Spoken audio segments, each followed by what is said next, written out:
할렐루야. 오늘은 마태복음 9장 14절부터 17절 말씀 가지고 새 부대의 의미라는 제목으로 하나님 말씀 보도록 하겠습니다. 여러분 한 주 동안 잘 보내셨습니까? 우리가 지난주에 말씀을 나눌 때 누가 예수님을 따랐다라고 이야기했습니까? 여러분들 알고 있다시피 마태입니다. 마태가 예수님 만나고 난 뒤에 가장 먼저 한 게 뭐예요? 사람들을 불러서 잔치를 벌렸어요. 제가 지난주 말씀 나눌 때 천국 잔치였다라고 이야기했습니다.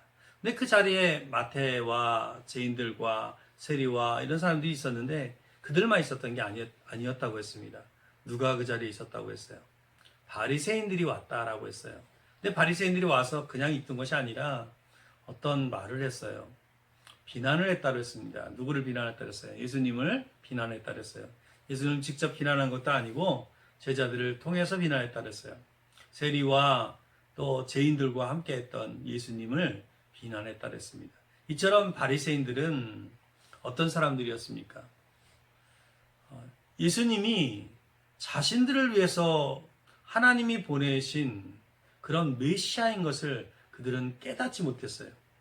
그래서 바리새인들은 하나님의 사랑을 깨닫지 못하고 종교적인 제사, 형식적인 제사만 드렸다고 했습니다. 그래서 주님은 바리새인들의 이 같은 점을 책망했다라고 지난주에 이야기했어요. 사랑하는 성도 여러분, 우리가 이 교훈을 잊지 말고 우리를 향하여 여전히 참고 견디시고 여전히 인내를 보이시는 이 하나님의 사랑, 이 사랑을 깨닫는 온전한 믿음을 갖는 우리 모두가 되기를 주님의 이름으로 간절히 축원드립니다. 오늘 본문은 어떻게 이어지고 있습니까? 오늘 본문은요, 지난주와 같은 장소입니다. 지금 잔치 자리예요. 잔치의 그 현장입니다. 그 현장에서 바리새인들과 대화하고 있을 때 또 한 무리가 나타나고 있습니다. 그 한 무리가 누구라고 이야기하고 있어요? 세례 요한의 제자들이었다. 그래서 왜 온 겁니까? 14절 말씀에 보면 이야기하고 있는데 우리 14절 말씀 우리 크게 한번 읽어보겠습니다. 그때 요한의 제자들이 예수께 나와 이르되 우리와 바리새인들은 금식하는데 어찌하여 당신의 제자들은 금식하지 아니하나이까? 여러분 이게 무슨 말씀입니까?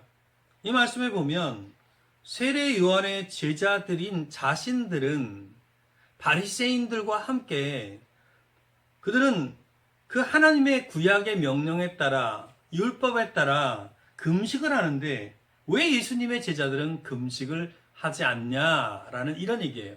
뭐에 대한 말씀이에요? 네, 맞습니다. 금식에 대한 말씀이에요. 근데 왜 우선 우리가 생각해 볼 필요가 있는 것은 왜 다른 사람들도 아니라 세례 요한의 제자들이 이런 질문을 한 것일까라는 것입니다. 세례 요한의 제자들이 예수님이 누구인지 몰라서였을까? 아니죠.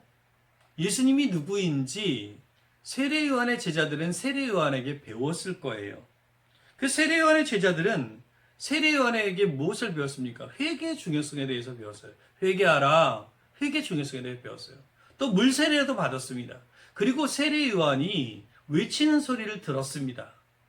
세례 요한이 가르치는 내용을 들었다는 거예요. 우리가 요한복음 말씀에 보면 그것을 정확히 알 수 있는데 요한복음 1장에 있는 말씀이 이거 이야기하고 있어요. 1장 29절 우리 한번 같이 한번 크게 읽어볼게요.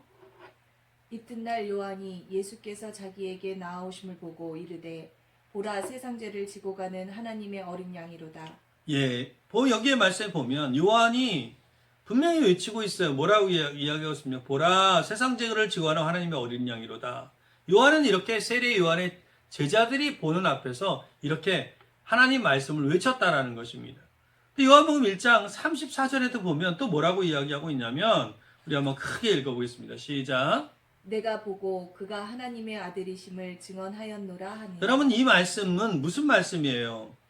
이 말씀들은 세례 요한이 예수님이 하나님의 아들이고 그리고 구약에서 오신 약속하신 메시아이고 세상 죄를 지고 가는 하나님의 어린 양으로 오셨다라고 이 세례 요한은 정확히 알고 있었어요. 그리고 이것을 제자들에게 증언해 줬다. 그런 내용과 같은 내용입니다. 그러므로 제자들은 예수님이 누구인지 잘 알고 있었을 거예요. 그런데 왜 이런 질문을 했을까라는 것입니다. 여러분 결론적으로 말씀드리면 제자들은 하나님 나라를 찾고 애쓰는 구도자로 살고 있었을 거예요. 하지만 하나님의 말씀에 대해서는 온전하게 이해하고 있지 못한 것 같다라는 것입니다. 세례 요한과 세례 요한의 제자들은 어디에서 살았습니까? 그들은 운둔파였어요. 우리가 잘 알고 있는 것처럼 그들은 SNF파였습니다. 그들의 일원이었어요. 그들은 그래서 사막에서 지냈습니다. 일반인과 떨어져서 지내는 구도자들이었다라는 것입니다. 그래서 세례 요한을 따라서 회개를 촉구하기는 했지만 구약 성경의 예언대로 사역하는 예수님이 가시는 길, 그 길과 그리고 그 금식이 갖고 있는 그 의미에 대해서는 무지했던 것 같아요. 이 세례 요한이라고 다 아는 것이 아닙니다. 우리가 하나님의 사역을 하는 하나님의 사역자들이라고 다 아는 게 아니에요. 오늘 이 본문에는 나오지 않지만 한 번은 세례 요한이 그가 이제 죽을 때가 되어서 감옥에 갇혔을 때에 그의 제자들을 보내서 예수님에게 물었던 적도 있었잖아요. 아마도 세례 요한은 예수님을 메시아라는 생각을 했는데 진짜로 우리를 구속할 하나님의 메시아라고 생각했긴 했지만 그러나 정치적인 메시아로 생각했던 것이 더 컸던 것 같아요. 그래서 예수님의 사역을 살펴보면서 예수님이 이 땅에 오셔서 식민지 통치를 당하고 있는 이스라엘을 해방시켜야 되는데 예수님이 그런 거를 하고 있지 않는 것을 보고 예수님이 어떤 일을 하셨어요? 복음을 전하고 가르치고 병자를 고치시고 이런 일을 하시는 거예요. 근데 그가 감옥에 갇혔을 때 보니까 왜 예수님이 이런 일을 하지? 라고 생각하면서 그의 제자를 통해서 제자들을 보내서 예수님께 물었던 적도 있잖아요. 그때 뭐라고 물었습니까? 오실 그이가 당신입니까? 라고 물었던 적도 있습니다. 이처럼 세례 요한이라고 다 알았던 것이 아니었습니다. 여러분 우리도 그럴 수 있지 않습니까? 우리가 교회를 다닙니다. 우리도 구도자입니다. 그런데 교회 다닌다고 예수님을 막 믿었다고 예수님의 뜻을 다 아는 것은 아닙니다. 예수님의 말씀, 하나님의 말씀을 온전히 다 깨달을 수는 없는 거예요. 그래서 세례 요한의 제자들은 금식의 온전한 뜻을 알지 못했던 것입니다. 여러분 성경에서 금식이라는 말이 가장 먼저 나오는 곳이 어디입니까? 여러분 레위기 말씀을 보면 나와요. 레위기 16장에 보면 우리가 레위기 16장을 잘 알고 있는 것처럼 무엇에 대한 말씀이에요?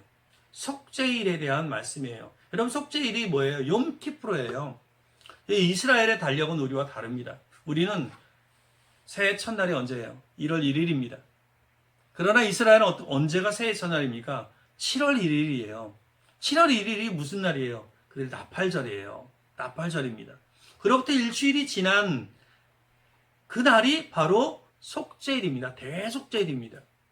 욤키프로입니다. 이 속죄일이 되면 이스라엘 백성들은 1년 동안 범한 모든 죄를 사함받는 제사를 드립니다. 우리가 잘 알고 있는 것처럼 이때 대제사장이 어디를 들어가요? 시성소에 들어가는 것입니다. 그리고 사함을 받는 거예요. 그 16장 말씀을 보면 대속죄일 제사를 마치고 무엇을 하라고 이 하나님께서 말씀하십니까? 우리 레위기 16장 말씀을 한번 우리 천천히 크게 한번 읽어보겠습니다. 같이 읽겠습니다. 너희는 영원히 이 규례를 지킬지니라. 일곱째 달 곧 그 달 10일에 너희는 스스로 괴롭게 하고 아무 일도 하지 말되 이날에 너희를 위하여 속죄하여 너희를 정결하게 하리니 너희의 모든 죄에서 너희가 여호와 앞에 정결하리라. 이는 너희가 영원히 지킬 규례라.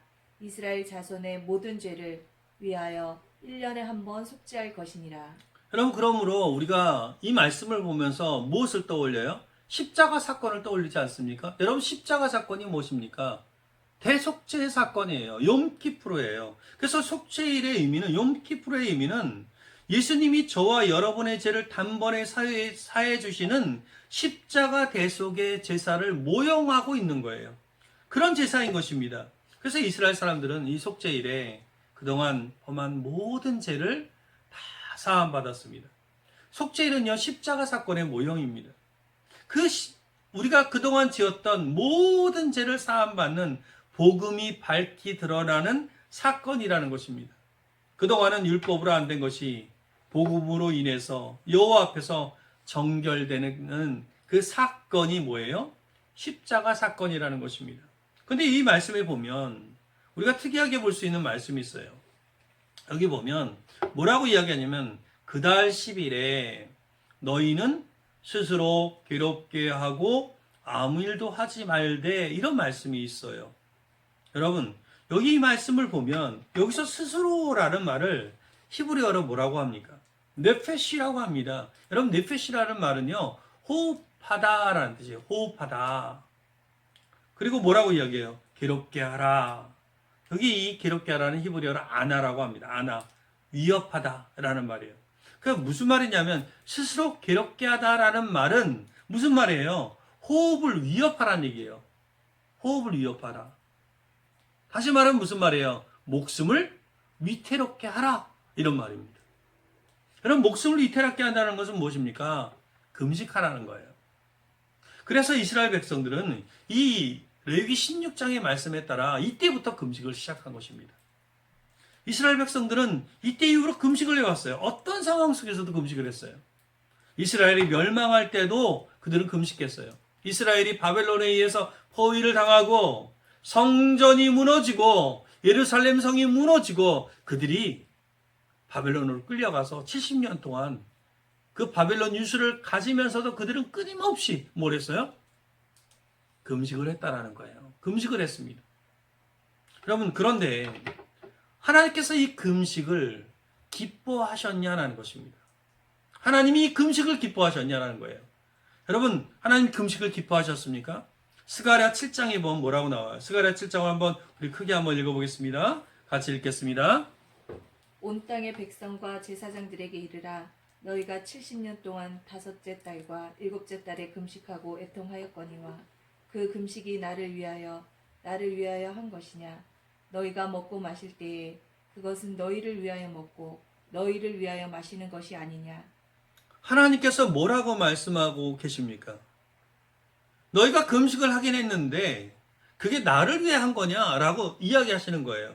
그러니까 이렇게 하는 금식이 하나님을 위한 금식이 아니다라고 말씀하시는 거예요. 무슨 얘기냐면 너희가 하는 금식은 하나님을 위한 것이 아니라 자신의 이익을 위한 목적을 달성하기 위해서 금식하는 거다라고 책망하시는 것입니다.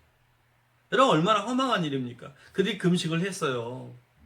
근데 그 금식이 자기 자신을 위해서 한 것이라고 하나님이 책망하시니 얼마나 허망한 일입니까? 여러분 우리도 그럴 수 있지 않습니까? 바리새인들이 외식한 것처럼 그 모든 종교적 행위를 통해서 겉으로는 우리가 거룩한 척하고 또 예배의 자리에 나아갈 수 있지만 뒤로는 자신의 욕심을 채우는 신앙생활을 할 수 있지 않습니까? 다시 말하면 우리가 주의를 잘 지키고 예배드리고 그리고 기도하고 또 헌금하고 11조 드리고 잘하지만 일상의 삶 속에서는 욕심과 탐욕을 전혀 버리지 않는 악한 모습으로 살 수 있잖아요. 여러분 제가 이번 주에도 제가 인터넷에 있는 많은 글들을 보면서 또 포털 사이트에 그 글들을 보면서 댓글들을 유심히 봤습니다. 근데 그 댓글들을 보면서 참 마음이 안정되지 않더라고요. 여러분 예수 믿는다고 하면서 글 쓰는 것을 보면은요 정말 상상할 수 없는 그런 글들을 쓰는 것들을 봅니다. 정말 이게 그리스도인들이 맞는가? 여러분 열심히 내가 이 신앙생활을 했는데 그게 종교생활에 불과하고 하나님을 위해 한 것이 아니라 자기 자신을 위해서 했다는 것을 누가 알아요? 누가 압니까? 자기 자신은 알잖아요. 또 누가 압니까? 하나님이 아시는 거예요. 지금 이 말씀은 무슨 말씀이에요? 하나님이 내가 안다라고 이야기하는 거예요. 정말 안타까운 일 아닙니까?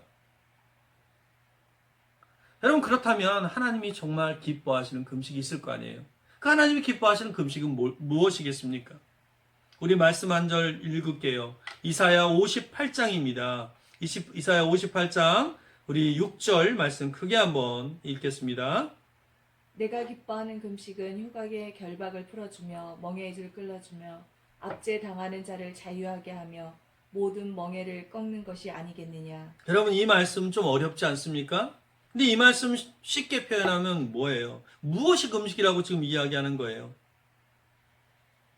육적인 양식을 끊는 것만이 금식이 아니라 여러분 흉악의 결박을 풀어주는 것, 즉 사단의 노예로 살아가는 영혼들이 예수 그리스도의 십자가 복음으로 살아가도록 하고 자기 자신도 복음으로 사는 것이 하나님이 원하시는 금식이라는 거예요. 여러분 아멘입니까?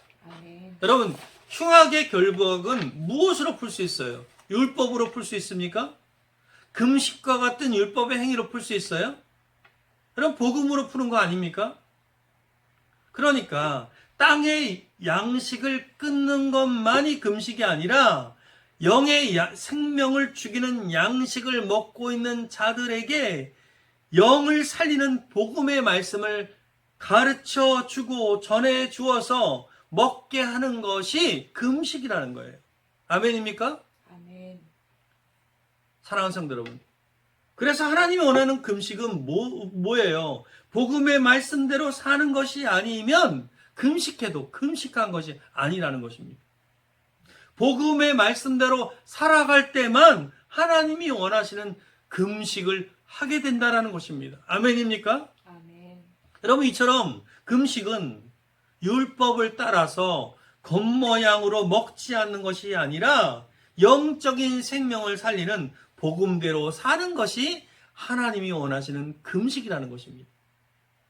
여러분 이 말씀이 그런 말씀인데 하나님이 원하시는 금식이 그것인데 이 세례 요한의 제자들은 이 금식의 의미를 모르고 있었던 거예요.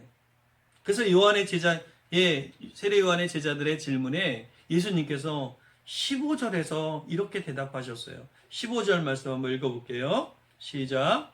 예수께서 그들에게 이르시되 혼인집 손님들이 신랑과 함께 있을 동안에 슬퍼할 수 있느냐. 그러나 신랑을 빼앗길 날이 이르리니 그때에는 금식할 것이니라. 여러분 여기 말씀에 보면 신랑을 빼앗길 날이 이르니니 그때에는 금식할 것이니라. 이 말씀 무슨 말씀입니까? 여러분 대속죄일이 끝나면 금식하라 그랬어요. 뭐라고 했어요? 스스로 괴롭게 하라. 목숨을 위태롭게 하라. 이렇게 이야기해요. 스스로 괴롭게 하라. 그 말씀처럼 예수님께서 십자가에서 죽으시면 금식하라는 말씀입니다. 아멘입니까? 여러분 신랑이 누구예요? 여기서 신랑은 예수님을 말하는 거예요.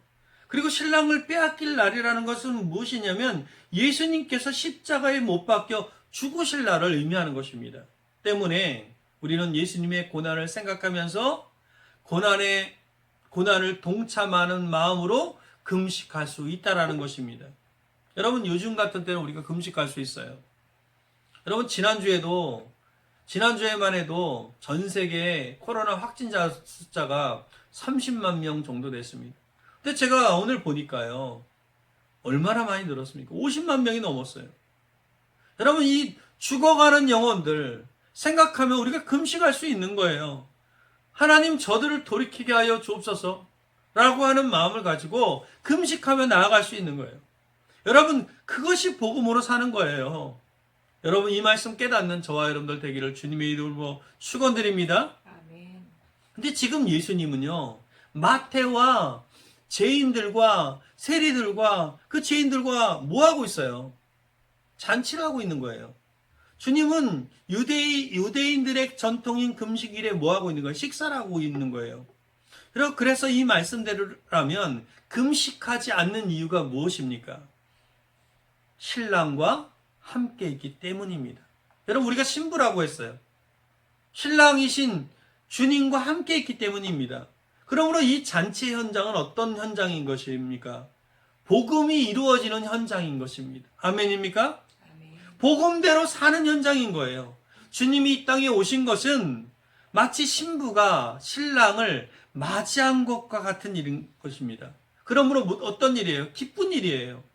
여러분 잔치를 기뻐하는 것이 마땅하다는 것입니다.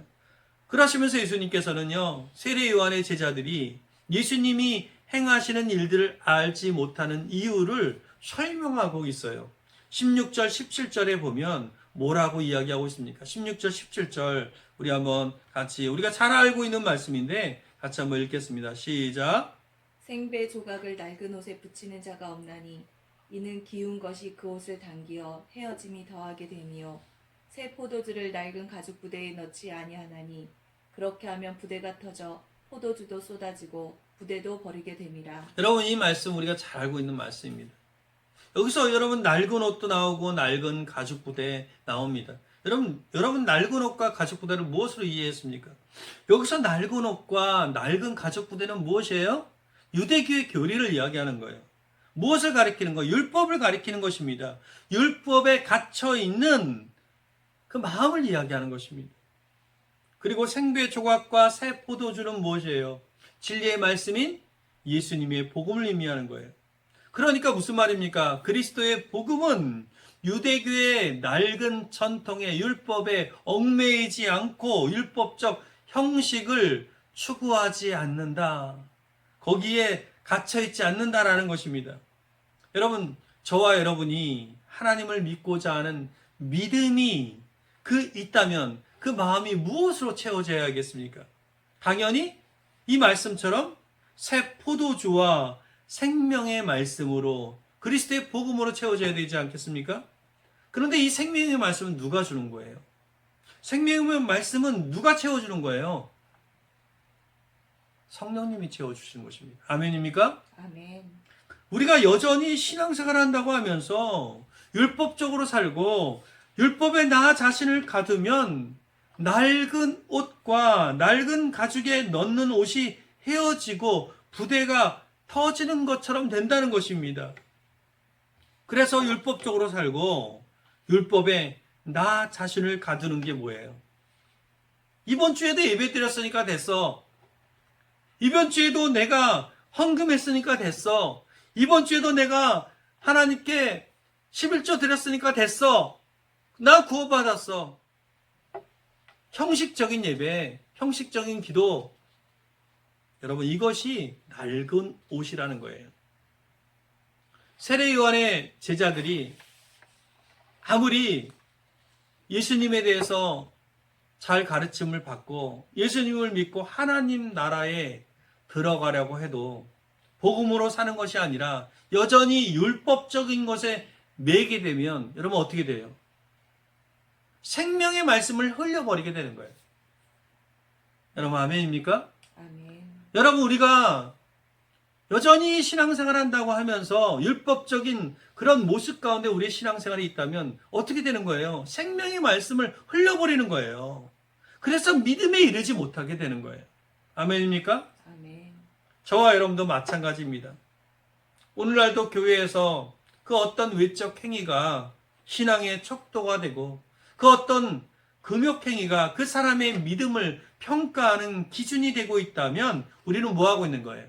낡은 옷에 생배를 붙이고 있는 거예요. 낡은 부대에 새 포도주를 붓고 있는 거예요.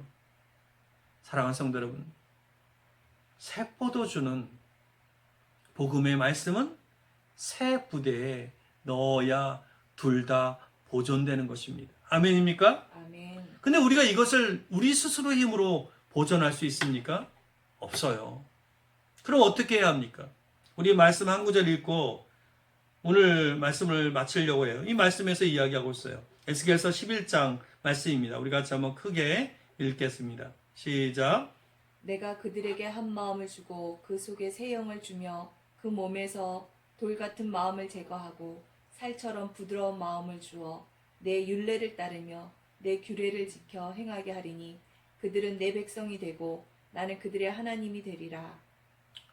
여러분, 저와 여러분의 마음은 어쩌면 낡은 옷과 낡은 가죽 부대입니다. 여러분, 날마다 굳지 않습니까? 날마다 우리의 마음은 굳지 않습니까? 근데 이 본문에 보면 이 굳은 마음을 어떻게 부드러운 마음으로 바꿀 수 있다고 이야기하고 있습니까? 하나님께서 무엇을 주신다고 이야기했어요? 새 영을 주며 그 속에 새 영을 주며 그 몸에서 돌 같은 마음을 제거하고 살처럼 부드러운 마음을 주어 이렇게 이야기하고 있습니다. 무엇을 준다는 거예요? 성령님을 주신다는 것입니다. 아멘입니까? 아멘. 여러분, 어떻게 이 굳은 마음을 부드러운 마음으로 바꿀 수 있어요? 성령님이 임재하셔야 되는 것입니다. 아멘입니까? 아멘. 그 임재하신 성령님을 우리가 주인으로 모시고 따라가 살아야 된다는 것입니다. 성령님을 근심케 해서는 안 돼요. 여러분, 신앙생활은 내 마음대로 하는 것이 아닙니다. 그렇게 하면 여러분, 돌 같은 마음을 제거할 수 있습니까? 제거할 수 없습니다. 여러분, 그러므로 우리는 성령님을 따라서 살아야 하는 것입니다. 성령님은 우리의 굳은 마음을 부드러운 마음으로, 새로운 마음으로 바꾸어 주셔서 새 부대가 되게 하여 주실 것입니다. 여러분, 종교적 행위만을 가지고 거룩한 행위라고 이야기할 수 없는 것입니다. 무엇이 필요해요? 새 옷, 새 부대가 필요한 것입니다. 그 새 옷, 새 부대를 힘입는 축복을 저와 여러분 다 누리기를 주님의 이름으로 간절히 축원드리겠습니다. 기도하겠습니다.